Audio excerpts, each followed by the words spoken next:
इस सभा प्रस्ताव करता है।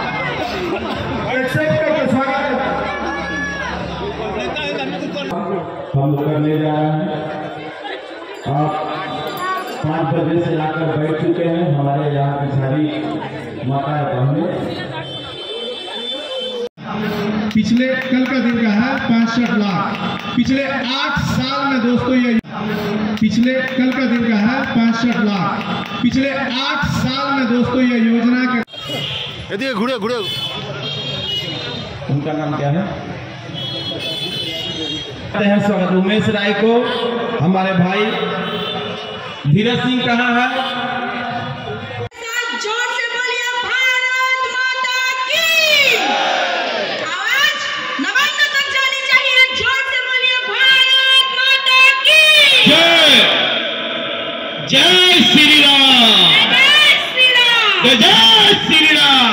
जय श्री राम। वंदे मातरम। वंदे मातरम। भारतीय जनता पार्टी के कार्यकर्ता, नेतागण और जो भी हमसे वरिष्ठ हैं, उन सभी को मेरा नमस्कार। और मेरे सामने बैठी मेरी माताओं, मेरी बहनों, मेरे भाई और जो भी हमसे सीनियर हैं, उन सभी को मेरा नमस्कार। देखिए, ये आज का जो प्रोग्राम है, ठंडा का समय है, आप सभी को हम लोग सोचे कि ब्लैंकेट देना चाहिए। तो ब्लैंकेट तो 1 महीना पहले भी मैंने दिया था। कम से कम 1600 ब्लैंकेट मैंने अपने लोगों के बीच में बांटा था, लेकिन वो भी कम पड़ गया। तो मैं सोचा कि बहुत लोग मेरे ऑफिस में आते थे, बोलते थे हमें नहीं मिला, हमें नहीं मिला। तो हमने सोचा कि फिर और अपने चाची लोगों को, जो भी हमारी माताएं हैं जिनको नहीं मिला, उनको ब्लैंकेट दिया जाए। तो ये आज का जो प्रोग्राम था आपके लिए था। तो आज कोई पॉलिटिकल प्रोग्राम है नहीं, बस ब्लैंकेट देना है। इसी के लिए आपके बीच में हम आए हैं। और कुछ ऐसे कार्य हैं जो हमने किए हैं ये 4-5 सालों में, वो मुझे लगा आपके बीच में बताना चाहिए। काम एक ही है, वो है सेवा, जिसके कारण मैं सबसे पहले मेरी जन्मभूमि भाटपाड़ा की भूमि को प्रणाम करती हूँ, कोटि कोटि नमन करती हूँ। और मुझे गर्व है कि मैं इसी भाटपाड़ा के स्टेट जनरल हॉस्पिटल में जन्मी हूँ। और आज मेरा भाई एक भाजपाई पवन आपका विधायक है। ये ब्लड कनेक्शन से भी ज्यादा गहरा और मजबूत कनेक्शन हुआ कि ये भूमि, ये भाटपाड़ा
दिन रात अपनी ऊंची भविष्य छोड़ के, अपने विदेशों की बहुत लग्जरी लाइफ छोड़ करके आज आपके बीच आकर के इसी कांकीनाड़ा बाजार में घूमता है, आपके बुलावे पर आकर के आपके बीच खड़ा होता है।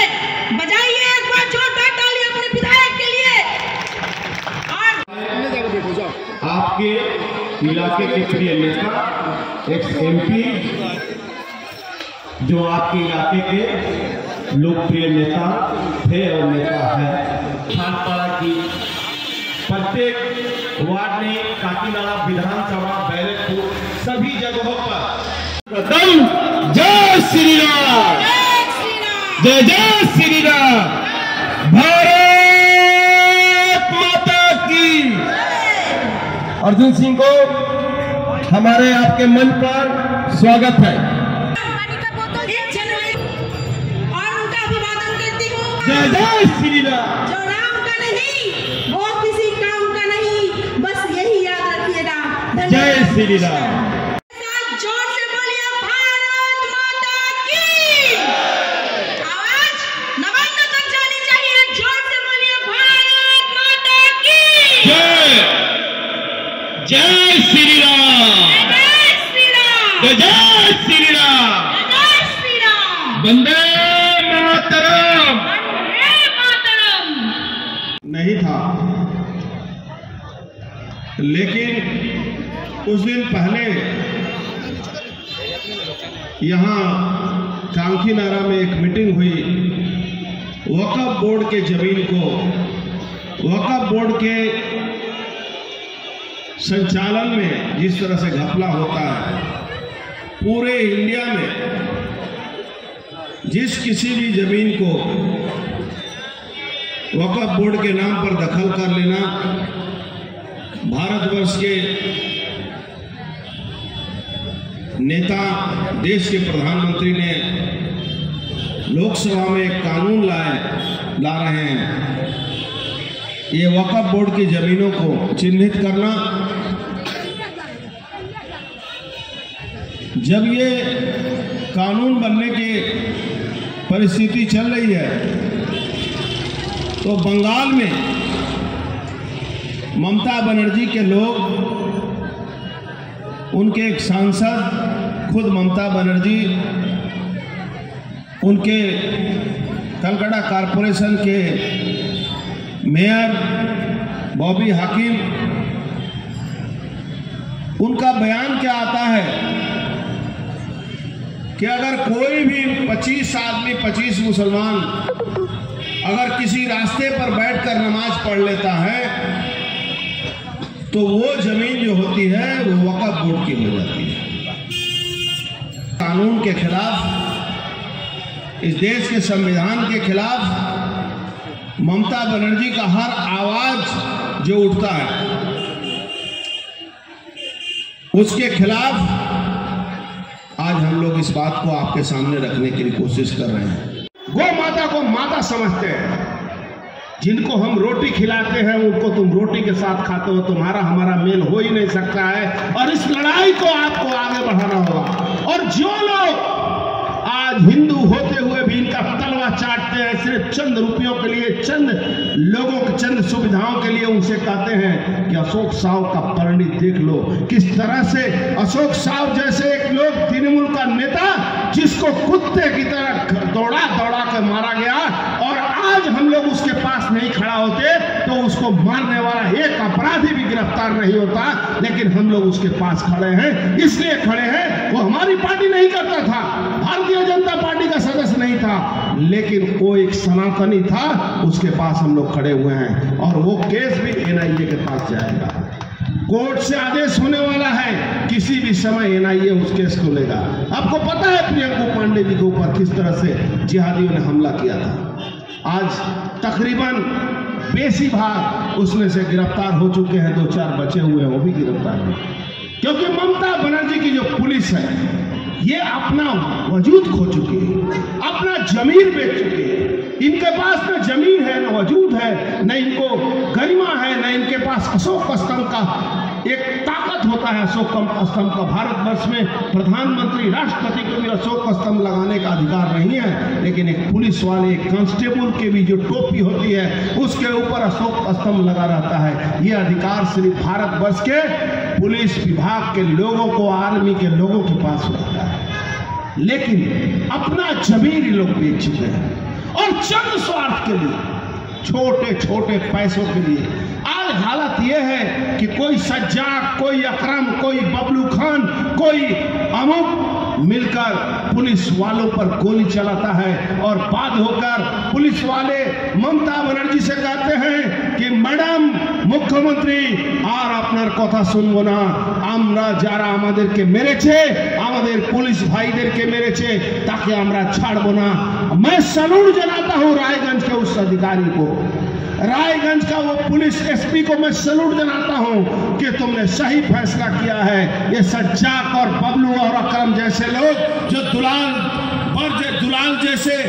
साहब जैसे जो मालदा का एक हिंदू नेता था, एक हालांकि वो टीएमसी करता था लेकिन सनातनी था, उसको मारने के लिए पूर्णिया से अकरम मुल्ला आते हैं और उसका खून करते हैं। तो आप तमाम सनातन धर्म के लोगों से मैं एक ही बात कहूंगा कि आज सनातन को बंगाल में अगर बचाना है तो आपको एक जगह इकट्ठा रहना होगा। फिर वही बात दोहराता हूं कि बटोगे, एक रहोगे। ये नारा, जिस तरह गायत्री मंत्र का नारा है ना, जिस तरह हनुमान चालीसा पढ़ते हैं, जिस तरह दुर्गा सप्तमी पढ़ते हैं, उस तरह से रोज पढ़ के निकलिए और इस बात को दिमाग में रखिए। और चंद जो स्वार्थी लोग हैं, आज देखे होंगे ऑन कैमरा घूम रहा है झूठ मिल के मजदूरों का बाप, जो कह रहे हैं कि भाटपाड़ा में 17,000 से हारो थे, इस बार 34,000 से हारोगे। ये कैमरे में घूम रहा है। क्यों घूम रहा है? झूठ मिलों को एक ही जगह बचा था जहां हमारे हिंदी भाषी लोग, उर्दू भाषी लोग भी काम करते हैं, लेकिन इनको बोलने से कोई फायदा नहीं है।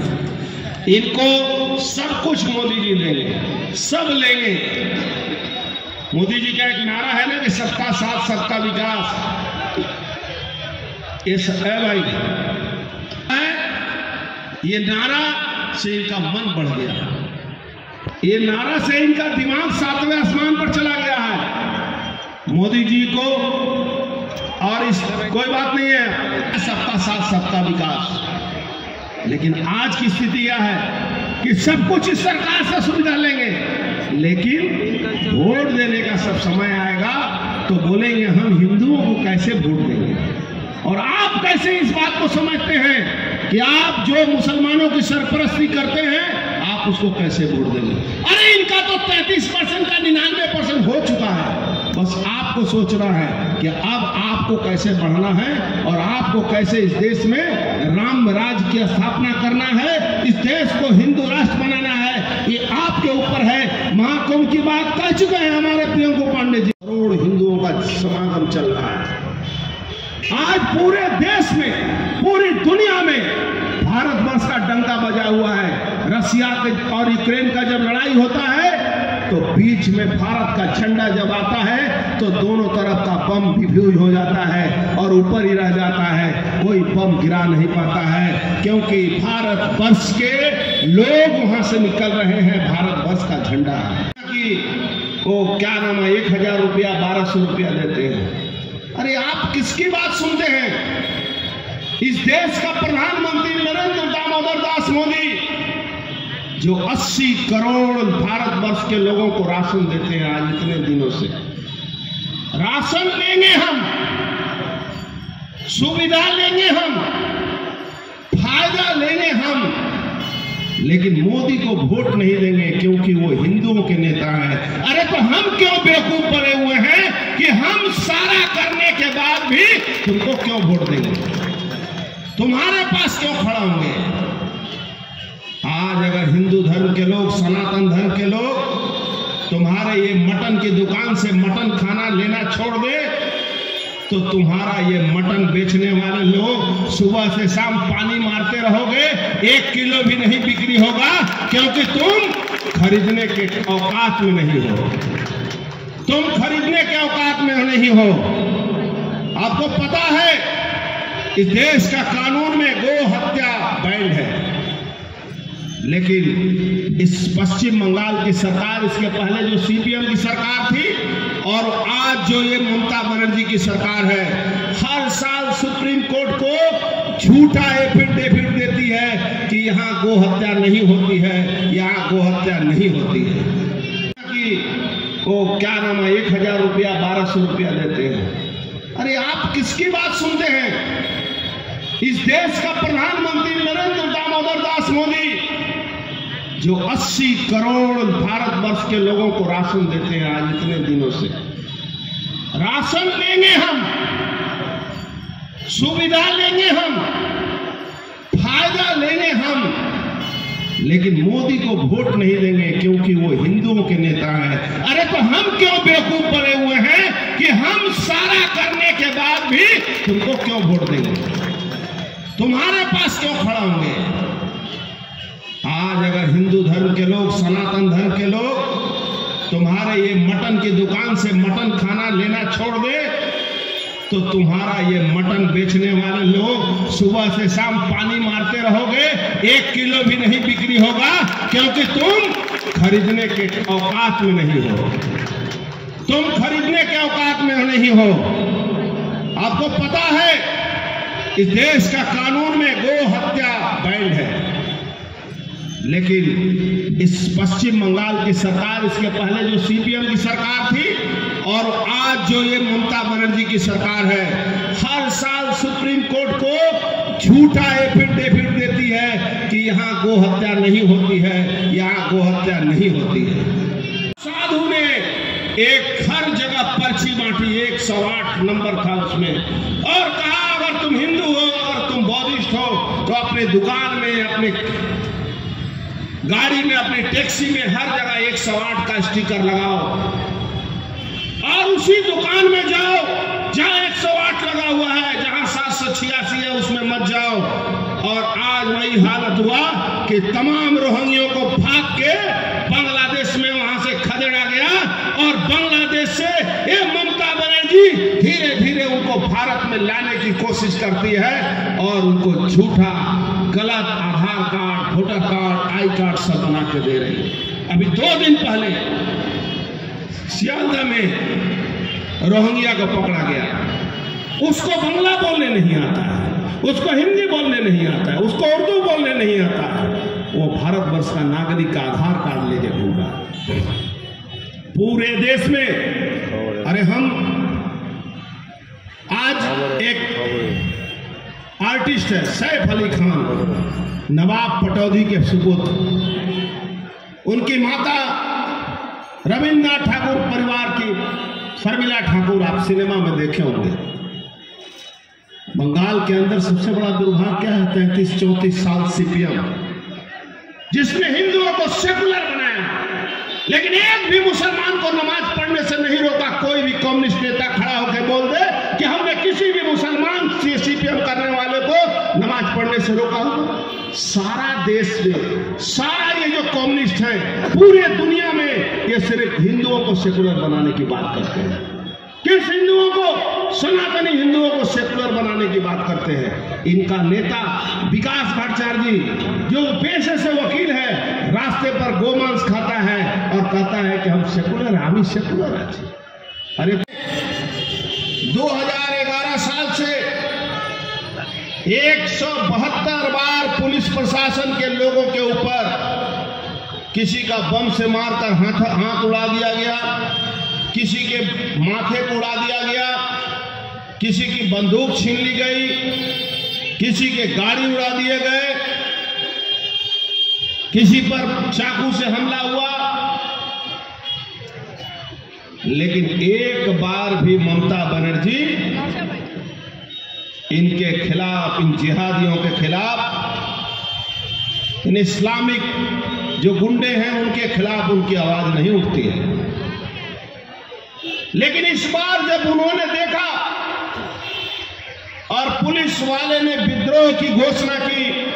पश्चिम बंगाल के डायरेक्टर जनरल राजीव कुमार को मजबूरन कहना पड़ा कि तुम 2 गोली चलाओगे तो हम 4 गोली चलाएंगे।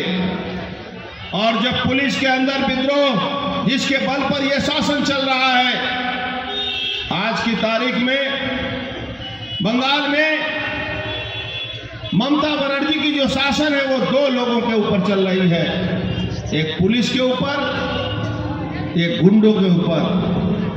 एक समय था जगद्दल के अंदर भी गोहत्या की जाती थी, लेकिन हमारे ही परिवार के लोगों ने वो हिंदू सनातन हिंदुओं के साथ खड़ा होकर वो लड़ाई लड़ी और आज जगद्दल से ये जो गलत काम था उसको बंद कराया हम लोगों ने। आपको मैं आवेदन करूंगा, आज कुछ हमारे ही अंदर के लोग ऐसे लोग हैं जो चलता रोड में जाइए, हिंदुओं की जमीनों को मुसलमानों से बेच दिया जाता है थोड़ी सी दलाली करने के लिए। 4 नंबर गली, 5 नंबर गली, यहाँ पर तमाम हिंदुओं की प्रॉपर्टियों को मुसलमानों के हाथ में हमारे ही लोग जो हैं वो दलाली करते हैं, चंद रुपयों के लिए ऐसा काम करवा रहे हैं। मैं आपसे आग्रह करता हूँ, आप अपनी जमीनें किसी भी जिहादियों को बेचने से पहले अपने लोगों से पूछिए और अपने लोगों के पास खड़ा होइए। हम आप लोग आपके साथ हैं, ऐसा काम आप मत करिए कि इनको मजबूत बनाइए, अपने सनातन धर्म के लोगों के पास जाइए। बताऊं, ये महिलाएं बंगाल को अस्थिर बना दिए हैं। आज जहां भी जाइए लूट का साम्राज्य कायम हो चुका है। हमारे प्रियंकू पांडे जी कह रहे थे फुटपाथ हटाने की बात। फुटपाथ हटाते हटाते एक बार भी काटा पुकुर का वो म्युनिसिपैलिटी का जगह इनको दिखाई नहीं देता है, जहां तमाम रोहिंग्या और बिना बांग्लादेश से आए हुए जिहादियों का शरण स्थल बना हुआ है। वो काटा पुकुर के बगल का मैदान जो बस्ती देखिए, जहां सारे लोग जो हैं बांग्लादेश से आकर यहाँ का वोटर कार्ड, आधार कार्ड बनाकर वहां बसते हैं, वो सारा का सारा जमीन म्युनिसिपैलिटी का है। वो जमीन नहीं खाली है, वो नहीं खाली कराएगा जाएगा, क्योंकि वहां बांग्लादेशी जिहादी इनके वोट बैंक 33% वोट बैंक बैठा हुआ है। आप कुछ दिन के अंदर देखिएगा कि वो जमीन वक्फ बोर्ड की जमीन हो गई, म्युनिसिपैलिटी की जमीन रातों रात वक्फ बोर्ड की जमीन हो गई। आज इनके अंदर दहशत हुई है, इनको समझ में आ रहा है कि 33% के जो एक होने की बात करते थे, इसी नया बाजार के जो मौलाना मौलवी आकर यहाँ हुंकार देकर गए कि हम लोग को एक होना होगा, हम लोग को एक होना होगा। तुम तो एक होते होते 99% एक हो चुके हो। अब जो 67% लोग बचे हुए हैं, यानी कि जो सनातनी हिंदू बचे हुए हैं, वो जब एक हो जाएंगे तो तुम्हारा क्या हाल होगा। पूरे बंगाल में आपने सुना होगा कार्तिक महाराज का नाम। भारत सेवा आश्रम के एक प्रखंड विद्वान, महान विभूति, सनातन धर्म को बंगाल में बचाने के लिए उन्होंने एक लड़ाई शुरू की है, एक मुहिम शुरू की है। उसके खिलाफ कौन भाषण दे रहा है? हुमायूं कबीर एक समय एसडीपीओ हुआ करता था। उसका काम क्या है आपको पता है? हुमायूं कबीर एसडीपीओ से लेकर पुलिस कमिश्नर चंद्रनगर बनने के बीच में सिर्फ और सिर्फ हिंदू महिलाओं का दोहन करना उसका काम था, और 3 शादियां उसने हिंदू महिलाओं के साथ किया, और वो भी जबरदस्ती उनके घर के लोगों को धमकाकर उसने उनके साथ शादी किया और तीनों को छोड़ दिया। ये है हुमायूं कबीर, जो कार्तिक महाराज जैसे सनातनी हिंदुओं के नेता, जो हमारे धर्माधिकारी, उनके खिलाफ उसका बयान उठता है। और हम सनातन धर्म के लोग आज भी बटन बांटने की कोशिश करते हैं कि ये राजपूत है, ये ब्राह्मण है, ये हरिजन है, ये अमुक जात है, ये वैश्य है। अरे हम हिंदू हैं। हमारे योगी आदित्यनाथ ने क्या कहा है कि बटोगे तो कटोगे, एक रहोगे तो सेफ रहोगे, इस नारे का अवलंबन कीजिए कि हम माइनॉरिटी हैं, हम 33% हैं। एक समय ऐसा आए कि हम बंगाल में मेजॉरिटी बन जाएं, भारतवर्ष मेजॉरिटी बन जाएं। आज 53 देश इस्लामिक कंट्री बन चुका है। हिंदुओं का एकमात्र देश हिंदुस्तान, उसके ऊपर भी गजवाए हिंद का नजर पड़ा हुआ है। और इस तमाम जो भारतवर्ष के ऊपर राक्षसी निगाह जो पड़ रहा है, इसके पीछे कहीं न कहीं वो दोगले हिंदू भी हैं जो अपने स्वार्थ के लिए, जो अपने स्वार्थ सिद्धि के लिए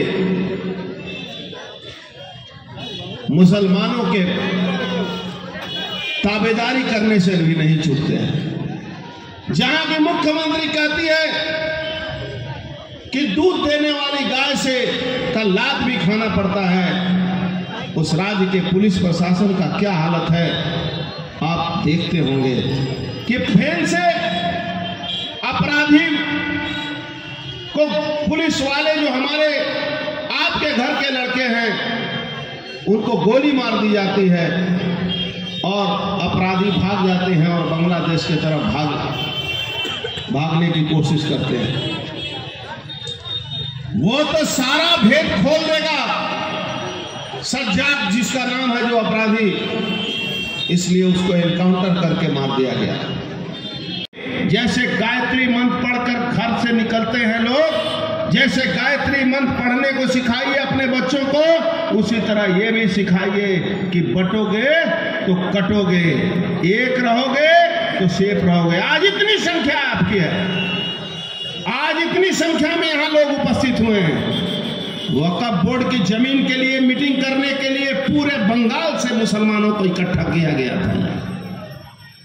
क्या किया आपने? उसमें एक आदमी कौन मौलाना था, भाषण दे रहा था कि अर्जुन सिंह हम लोग अब पकौड़ी खाते हैं। अरे हम लोग पकौड़ी खिलाते थे तो तुम लोग रोजा खोलते थे, जिस दिन से बंद कर दिए उस दिन से तुम्हारा वो पकौड़ी और रोजा खोलना भी जगदल काल किनारा में बंद हो चुका है। पता नहीं है तो पता लगा के देख लो।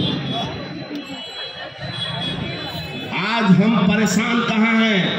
हम उन हिंदुओं से परेशान हैं जो चंद स्वार्थ के लिए बाबू क्वार्टर में रोड पर 50 साल का जो शीतला माता का मंदिर है, उस मंदिर को तोड़ दिया गया और पुलिस प्रशासन देखते रहा और पुलिस प्रशासन खड़ा होकर, वही जिसका नाम ले रहे थे लोहा चोर का, उसने खड़ा होकर वो मंदिर तोड़वाया और उसके बाद भी आपसे आके कहेगा कि आप हमको वोट दीजिए। जैसे गायत्री मंत्र पढ़कर घर से निकलते हैं लोग, जैसे गायत्री मंत्र पढ़ने को सिखाइए अपने बच्चों को, उसी तरह ये भी सिखाइए कि बटोगे तो कटोगे, एक रहोगे तो सेफ रहोगे। आज इतनी संख्या आपकी है, आज इतनी संख्या में यहाँ लोग उपस्थित हुए हैं। वक्फ बोर्ड की जमीन के लिए मीटिंग करने के लिए पूरे बंगाल से मुसलमानों को इकट्ठा किया गया था। क्या किया आपने? उसमें एक आदमी कौन मौलाना था, भाषण दे रहा था कि अर्जुन सिंह हम लोग अब पकौड़ी खाते हैं। अरे हम लोग पकौड़ी खिलाते थे तो तुम लोग रोजा खोलते थे, जिस दिन से बंद कर दिए उस दिन से तुम्हारा वो पकौड़ी और रोजा खोलना भी जगदल काल किनारा में बंद हो चुका है। पता नहीं है तो पता लगा के देख लो। आज हम परेशान कहाँ हैं? हम उन हिंदुओं से परेशान हैं जो चंद स्वार्थ के लिए बाबू क्वार्टर में रोड पर 50 साल का जो शीतला माता का मंदिर है, उस मंदिर को तोड़ दिया गया और पुलिस प्रशासन देखते रहा और पुलिस प्रशासन खड़ा होकर, वही जिसका नाम ले रहे थे लोहा चोर का, उसने खड़ा होकर वो मंदिर तोड़वाया और उसके बाद भी आपसे आके कहेगा कि आप हमको वोट दीजिए। नहीं था, लेकिन उस दिन पहले यहाँ कांकीनारा में एक मीटिंग हुई। वक्फ बोर्ड के जमीन को, वक्फ बोर्ड के संचालन में जिस तरह से घपला होता है, पूरे इंडिया में जिस किसी भी जमीन को वक्फ बोर्ड के नाम पर दखल कर लेना, भारतवर्ष के नेता, देश के प्रधानमंत्री ने लोकसभा में एक कानून ला रहे हैं, ये वक्फ बोर्ड की जमीनों को चिन्हित करना। जब ये कानून बनने की परिस्थिति चल रही है तो बंगाल में ममता बनर्जी के लोग, उनके एक सांसद, खुद ममता बनर्जी, उनके कलकत्ता कॉरपोरेशन के मेयर बॉबी हाकिम, उनका बयान क्या आता है कि अगर कोई भी 25 आदमी, 25 मुसलमान अगर किसी रास्ते पर बैठकर नमाज पढ़ लेता है तो वो जमीन जो होती है वो वक्फ बोर्ड की हो जाती है। कानून के खिलाफ, इस देश के संविधान के खिलाफ ममता बनर्जी का हर आवाज जो उठता है, उसके खिलाफ आज हम लोग इस बात को आपके सामने रखने की कोशिश कर रहे हैं।